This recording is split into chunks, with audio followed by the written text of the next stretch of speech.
ఎల్లప్ప సోదరుగా మనమందరం కూడా వారి యొక్క విజయ గాథలు ఏదైతే వింటున్నామో మనం కూడా చెప్పేటటువంటి అవకాశం ఉంటుంది. వారికి శుభాకాంక్షలు తెలియజేస్తూ అనంతరం ప్రకృతి వ్యవసాయం నుంచి రైతు సోదరులు నారాయణ రెడ్డి గారిని మాట్లాడవలసిందిగా కోరుతున్నాం. నమస్తే సార్, నా పేరు శివారెడ్డి సార్, ముల్లూరు కృష్ణాపురం. ముఖ్యంగా నారా చంద్రబాబు నాయుడు సార్కి మా కుప్పం వచ్చిండే అంటే ఇక్కడ కుప్పంలో ప్రకృతి వ్యవసాయం ప్రోత్సహిస్తున్న దానికి ధన్యవాదాలు తెలియజేసుకుంటున్నాను సార్. నేను ప్రకృతి వ్యవసాయం చేయకముందు కెమికల్ ఫార్మింగ్ చేసేవాడిని. అప్పుడు నష్టపోయేవాడిని, ఎందుకంటే ఎరువులు మందులు అంతా తీసుకొని వచ్చి పండ్లు చేస్తూ ఉంటుంది. ఆపొద్దు నీళ్ళు లేదు, డ్రై అయిపోతూ ఉండే. 1400 అడుగుల వరకు కూడా సార్ బోర్ వేసాం సార్. ఆ బోర్కి ఎన్నో లక్షలు ఖర్చు పెట్టేశాము. మీ దయ వల్ల అందరినీ కాలువలో నీళ్ళు వచ్చిన దానివల్ల మా రైతులంతా కూడా చాలా సంతోషం వ్యక్తం చేస్తున్నాం సార్. మేము 2016 నుండి పూర్తిగా ప్రకృతి వ్యవసాయం లేకపోయి మేము పంటలు చేసి సక్సెస్ఫుల్గా ప్రతి ఒక్క పంట, దానిమ్మ పంట కానీ, అరటి కానీ, పప్పాయి కానీ చాలా సక్సెస్ఫుల్గా చేసాం సార్. మేము PMDS అంతా బాగా వాడాం సార్. అదంతా చూసిందాన RYSS వాళ్ళు నాకు BRC సెంటర్ కూడా ఒకటి శాంక్షన్ చేసేస్తారు సార్. ఆ BRC సెంటర్లో కషాయాలు చేసుకుంటూ నా తోట రైతులకు ఇచ్చుకుంటూ ఆ కషాయాలను కూడా డ్రోన్లో స్ప్రే చేస్తున్నాం సార్. డ్రోన్లో టెక్నాలజీ యూజ్ చేసి స్ప్రే చేసి ఈరోజు ఆన్లైన్ సర్వీస్లో చేశారు. బిగ్ బాస్కెట్ తెప్పించారు, చాలా సంతోషము. దాని చూసి స్విగ్గీ అంతా వచ్చారు సార్. మేము రైతులు, నేను రైతు సార్, నేను అంటిపూలు కొట్టేసి 3 లక్షలు సంపాదించాను sir BigBasket online services. మాకు చాలా సంతోషంగా ఉంది సార్.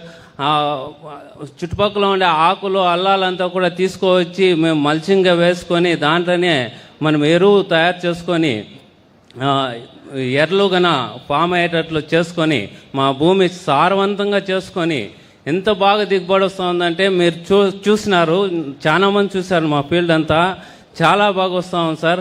ఆరోగ్యమే మహాభాగ్యం అన్నారు మన పెద్దోళ్ళు.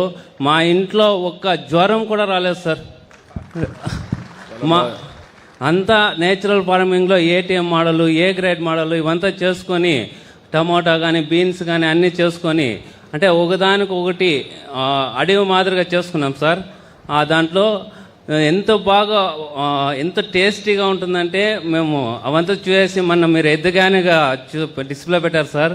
అది చూసి వెంటనే ఎద్దుగానిగా ఒకటి సెట్ చేసేసాం సార్. కుప్పంలో లేదని మేము రాజన్న వచ్చాడు, ఎద్దుగానిగా ఫిట్టింగ్ చేసి ఆడుతున్నాం సార్ ఇప్పుడు ప్రజెంట్.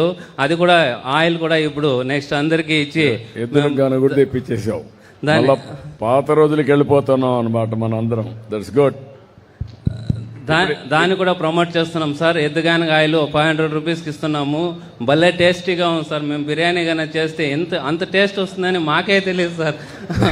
మేము రైతులయ్యండి, అంటే ముందు కాలం వాడుతూ ఉంటారు కాబట్టి సరిపోయింది. అంటే ఇప్పుడు కెమికల్ ఆయిల్ వాడి ఇప్పుడు సడన్గా మారే కొందికి మాకు ఏదో ఒక అనుభూతి వచ్చింది సార్ ఆయిల్ తినిన దానివల్ల. నా విజ్ఞప్తి ఏమంటే ప్రతి ఒక్కరూ నేచురల్ ఫార్మింగ్ ఫుడ్ తిని ఆరోగ్యంగా ఉంటే హాస్పిటల్కి పోయే పని లేదు. అదేవిధంగా మనం హెల్తీగా ఉండేది కాదు, మన రైతులు కూడా హెల్తీగా ఉండేటట్లు చేసి మన భూమి ఆరోగ్యంగా చేసుకొని చేయాలి సార్. నేను పలమనేరు దగ్గర నుండి కుప్పం వరకు డ్రోన్ ఎత్తుకొని పోయి స్ప్రేయింగ్ ఇచ్చి వాళ్ళకి రిజల్ట్స్ చూపించి మా BRC సెంటర్ నుండి చాలా సక్సెస్ఫుల్గా మా BRC సెంటర్ నడుపుతున్నాం సార్.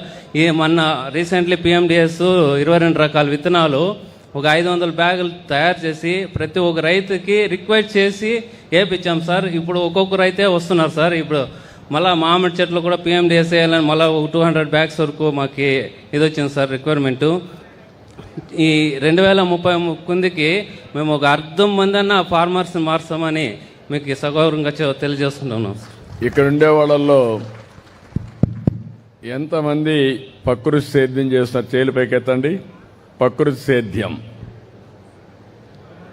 ఒక ప్రకృతి సేద్యం చేసేవాళ్ళు మీ అనుభవాలు ఏమైనా ఉంటే మైక్ ఇస్తాను, ఒకరిద్దరు మాట్లాడండి. ఎవరైనా చెప్తారా? ఆయనకి మైక్ ఆడికే పంపేయండి, మైక్ పంపేయండి అక్కడికి. ఇస్తారు చూడండి. చెప్పాయా సార్? నా పేరు గడ్డం చంద్రప్ప గౌడ్ సార్. నేను పట్టు రైతు సార్. ఇంతకుముందు